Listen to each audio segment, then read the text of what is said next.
Buenos días, estamos en el tercer día de CAE 2019 en la cobertura de Semana Económica y hoy vamos a conversar con Camilo Carrillo, él es economista del Consejo Privado de Competitividad, sobre este informe que ya fue nuevo, presentado el año pasado, hoy lo vuelven a renovar hacia el 2020, de la competitividad de esta economía que nos engloba a todos aquí y sobre todo porque la economía de mercado para todos es el lema de CAE 2019. ¿Qué novedades tenemos en los indicadores que está midiendo este informe de competitividad? Buenos días, muchas gracias por la invitación. La novedad básicamente pasamos de trabajar el año pasado en el informe 2019, trabajamos 7 factores. Ahora pasamos a trabajar 9 factores, incluyendo el factor salud y el factor eficiencia del sector público. Básicamente con un foco mayor en estos nuevos factores porque también tenemos que ampliar nuestro margen de análisis, ¿no? Volvemos a hacer seguimiento a cerca de 73 propuestas que hicimos el año pasado, que muchas de ellas, cerca del 70% de estas propuestas han sido incorporadas en el Plan Nacional de Competitividad, es decir, han tenido, no solamente en el Plan Nacional de Competitividad, también en varios foros del sector público, o sea, han tenido un impacto, se ha trabajado muy intensamente en mesas con el sector público, mesas público-privadas, congreso, foros, etcétera, y sobre la base de eso, creo que este trabajo del Consejo Privado de Competitividad se ha visto reflejado en ya medidas prácticas de política, Plan Nacional de Competitividad, Plan Nacional de Infraestructura. Lo que hacemos con este informe 2020 de nosotros es hacer ese seguimiento a las políticas ya implementadas y también proponer nuevas medidas de política, ¿no? Porque es parte de nuestro proceso, no solamente es el seguimiento, sino también ir mejorando e ir implementando políticas nuevas y también sectores nuevos, como son los factores que te digo, salud y eficiencia del sector público.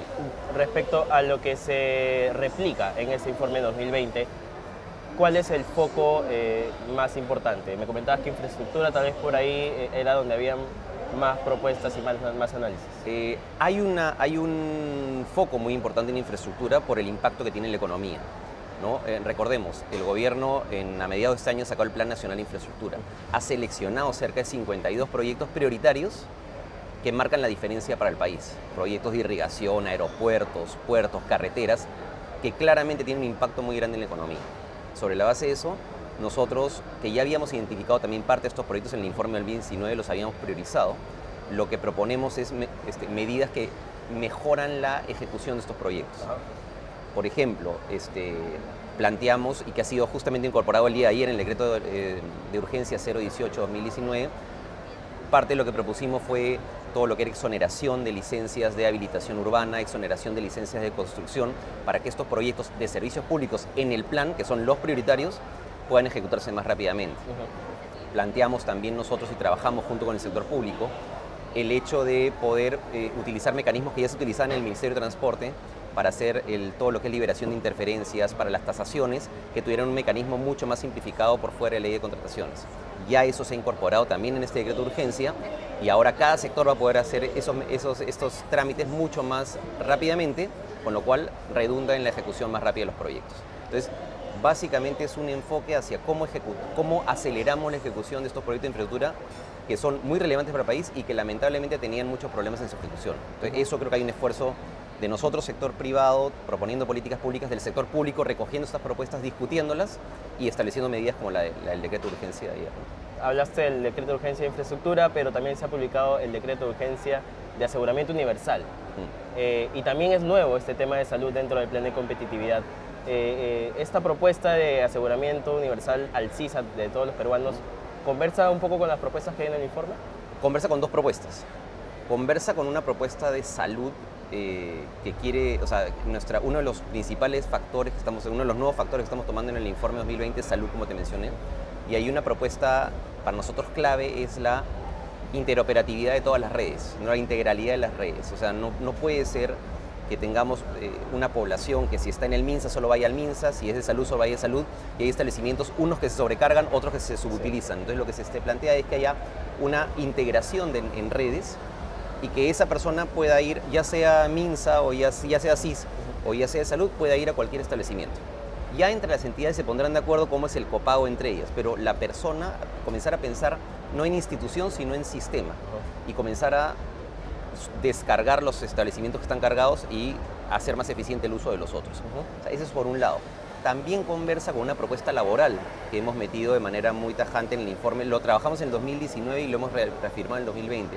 Y es la idea de que el CIS pueda ser utilizado como también el mecanismo de aseguramiento sea el equivalente de salud en las propuestas laborales de la pequeña empresa. Entonces, ahora al universalizar el SIS, lo que estás permitiendo es justamente que más personas accedan a un aseguramiento de salud. Lo que faltaría es que el Estado considere, para poder ayudar a la formalización de la pequeña empresa, el tema laboral que tratamos nosotros, que se pueda utilizar independientemente o de salud o SIS como el aseguramiento que exige el Estado para formalizarte la pequeña empresa. Si logramos esa última conexión, creo que estamos muy cerca, habremos mejorado las condiciones para formalizar a la pequeña empresa y ergo mejorar la competitividad, porque la formalización indudablemente lleva a competitividad. En esta propuesta específica manejan un tema de tasas de aporte, como hay en el tema de salud. La empresa, micro pequeña empresa, podría migrar en vez de la salud al SIS. Lo que pasa es que más que eso, nuestra propuesta es que el Estado para las nuevas personas que entran al mercado laboral pueda primero, como te mencioné, incorporarlos gratuitamente al SIS. Con eso le baja la carga de salud a la pequeña empresa, y también lo que permite es que para las nuevas personas haya un matching contribution, que es básicamente el Estado también puede aportar parte de las pensiones, de tal manera que la persona tenga una seguridad social, tenga una pensión, y también la empresa tenga mayor capacidad de ser formal, le baje la carga a la empresa. Entonces, proteges al trabajador y mejora las condiciones para la pequeña empresa. En consecuencia, debería aumentar la formalidad. Esa es parte de nuestra propuesta. Parte de eso sí incorporado en los decretos de urgencia que mencionas. Sí.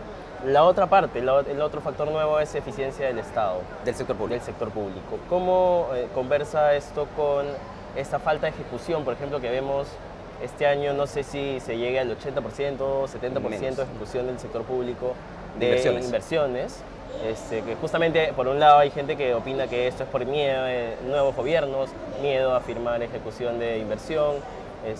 ¿Cómo capacitamos al funcionario del sector público para que sea más eficiente y busque esa transmisión de esta economía para todos al final? Y existe un servir, y existe un proceso meritocrático, pero esto hay que ampliarlo mucho más. O sea, lo que estamos proponiendo es mejorar el sistema de meritocracia para la contratación sobre todo para la contratación de gerentes públicos. O sea, estamos hablando de 52 proyectos claves para la economía, proyectos de Plan Nacional de Infraestructura.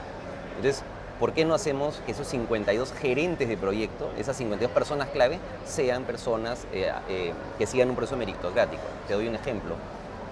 El día de hoy hay proyectos que están manejados por profesionales que se ponen a dedo.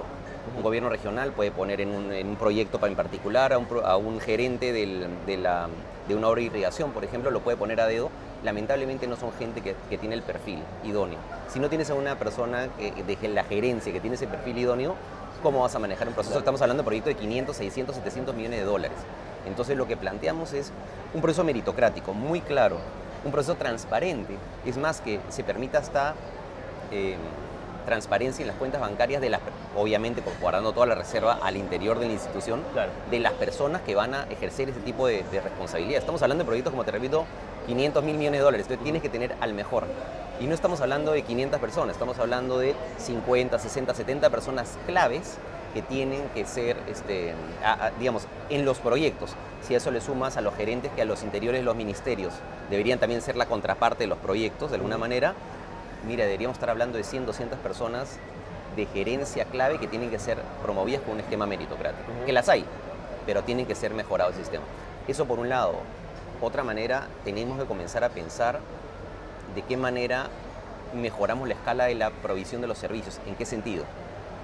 El día de hoy ni el 40 o 50% de municipalidades trabaja bien el tema del recojo de los residuos sólidos. Porque no, además son municipalidades distritales que no tienen ninguna capacidad ni siquiera de hacerle limpieza pública, entonces ya el manejo de los residuos estamos hablando pues, de otra dimensión. ¿Cómo hacemos para que las municipalidades provinciales, no las distritales, se encarguen del manejo de los residuos sólidos, que tienen mayor escala? ¿Cómo hacemos? Otra de las medidas que proponemos, ¿cómo hacemos que haya servicios de administración tributaria también a nivel de la provincia entera? Comenzamos por Lima. O sea, tenemos, ¿cuántos? 50 entidades recaudadoras cada municipalidad. Cada municipio. Eso, estamos hablando de Lima. Cuando hablamos de 1.800 distritos a nivel nacional, de los cuales ni la mitad recauda cero de predial, a ver, la única solución es hacer también agrupamiento de municipalidades para hacer todo lo que es recaudación predial. O sea, comencemos. La palabra no es centralizar, la palabra es trabajar en escala. Que sea la entidad de capacidad de recaudación, de manejo de residuos sólidos, la que se encargue de esos trabajos. Porque es la única manera que creo vas a recaudar más, vas a poder tratar los residuos sólidos. O sea, hay varias medidas en este informe 2020 que tratan sobre todo eso, de qué manera eficientemente mejoras sobre todo la provisión de servicio público.